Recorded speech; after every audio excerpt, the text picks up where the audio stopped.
राम मंदिर की नींव का 75% काम पूरा। अब मंदिर बन जाने के बाद बनेगा परकोटा। नवंबर में शुरू हो जाएगा मस्जिद बनने का भी काम।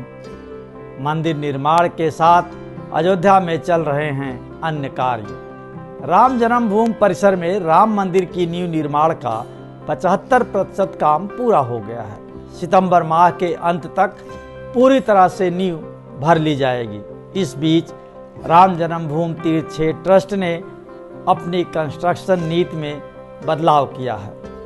अब पूरी तरह से मंदिर बन जाने के बाद ही परकोटा और रिटर्निंग वाल का निर्माण कराया जाएगा। उधर मस्जिद का निर्माण कार्य भी नवंबर माह से शुरू होने की उम्मीद है।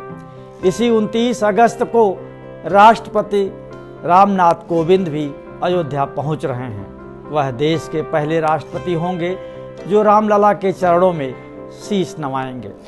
राष्ट्रपति के स्वागत के लिए अयोध्या के रेलवे स्टेशन सहित कई स्थानों को सजाया संवारा जा रहा है।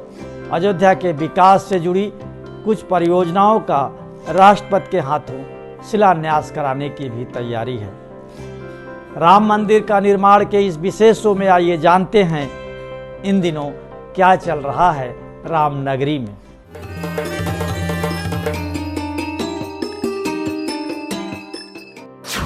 मंदिर की निर्माण नीति में आर्किटेक्ट ने किया बदलाव। राम मंदिर की निर्माण समिति ने मंदिर के चारों तरफ बनने वाले परकोटा निर्माण की नीति में बदलाव कर दिया है।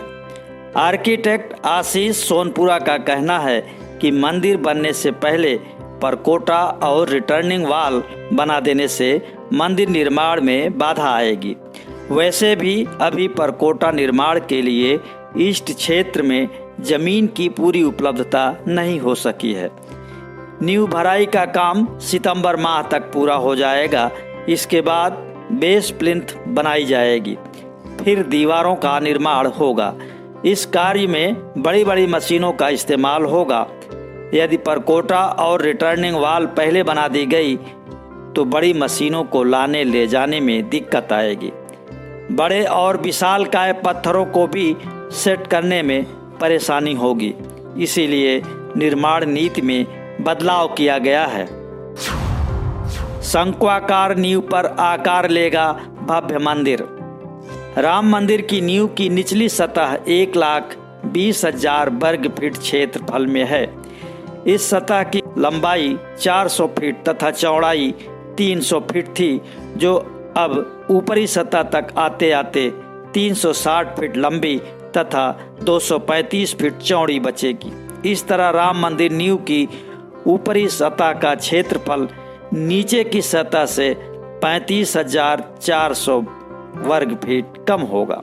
इसे परत दर परत एक निश्चित पैमाने के आधार पर कम किया जा रहा है। नींव फिलिंग का कार्य पूरा होने के बाद ये शंक्वाकार दिखेगी। जब नींव की अंतिम लेयर ढलकर पूरी होगी तब इसकी ऊपरी सतह 84,600 वर्ग फीट की ही बचेगी। इसी आधार पर ही तराशे गए पत्थर बिछाए जाएंगे और फिर उसके ऊपर मंदिर आकार लेगा। इन पत्थरों को 12 से 15 फीट ऊंचाई तक लगाया जाना है। धर्म नगरी बनने की ओर अयोध्या। राम नगरी में राम मंदिर का निर्माण जिस तेजी के साथ हो रहा है उसी तेजी के साथ यहाँ अन्य निर्माण कार्य भी चल रहे हैं। रेलवे स्टेशन, बस स्टेशन और सड़कों को मॉडर्न सिटी के रूप डेवलप किया जा रहा है। अयोध्या के रौनाही में ही बनने वाली मस्जिद की प्रक्रिया भी अब गति पकड़ने वाली है। मस्जिद का संशोधित नक्शा जल्द ही अयोध्या विकास प्राधिकरण से पास होकर मिल जाएगा। इस बीच इंडो इस्लामिक कल्चरल फाउंडेशन ने मस्जिद निर्माण के लिए धन जुटाना भी शुरू कर दिया है। अयोध्या के पुराने मंदिरों का वैभव फिर से लौटाने की योजना है। इसके तहत जीर्ण शीर्ण मंदिरों को फिर से बनाया जाएगा। सर्वधर्म समभाव की प्रतीक अयोध्या तभी तो सही मायने में धर्म नगरी बनेगी। नवंबर में शुरू हो जाएगा मस्जिद का निर्माण। अयोध्या में राम मंदिर निर्माण के साथ ही धन्नीपुर गांव में 5 एकड़ जमीन पर मस्जिद का निर्माण नवंबर माह तक शुरू हो जाएगा। इंडो इस्लामिक कल्चरल फाउंडेशन यानी IICF के अधिकारियों के अनुसार इस वर्ष गणतंत्र दिवस पर परियोजना पर काम शुरू होना था, लेकिन तकनीकी और विभागीय अड़चनों के कारण मस्जिद और अस्पताल से जुड़ी परियोजनाओं का निर्माण कार्य शुरू नहीं हो सका। धन्नीपुर मस्जिद की प्रोजेक्ट का नाम स्वतंत्रता सेनानी मौलवी अहमदुल्ला शाह फैजाबादी के नाम पर रखा गया है। मस्जिद की वास्तुशिल्प नायाब है। इसे परंपरागत मस्जिदों से हटकर अत्याधुनिक वास्तुशिल्प के हिसाब से डिजाइन किया गया है, जिसमें आम मस्जिदों की तरह गुंबद नहीं होगी। पुष्पेश पंत देखेंगे संग्रहालय की व्यवस्था। मस्जिद परियोजना के वास्तुकार और सलाहकार प्रोफेसर SM अख्तर का कहना है, IICF ने दान की सभी औपचारिकताएं पूरी कर ली हैं।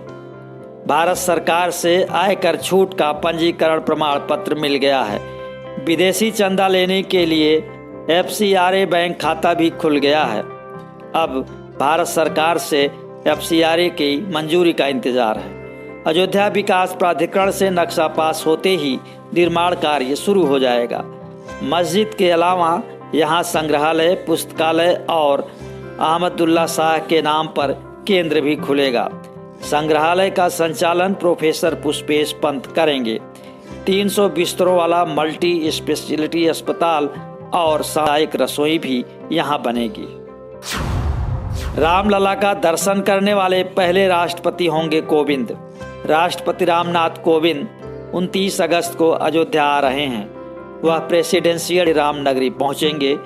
रामनाथ कोविंद देश के पहले राष्ट्रपति हैं जो रामलला का पूजन और अर्चन करेंगे। वह 29 अगस्त को ही रामायण कॉन्क्लेव का शुभारंभ भी करेंगे। यूपी के संस्कृत और पर्यटन विभाग ने इस कॉन्क्लेव का आयोजन किया है।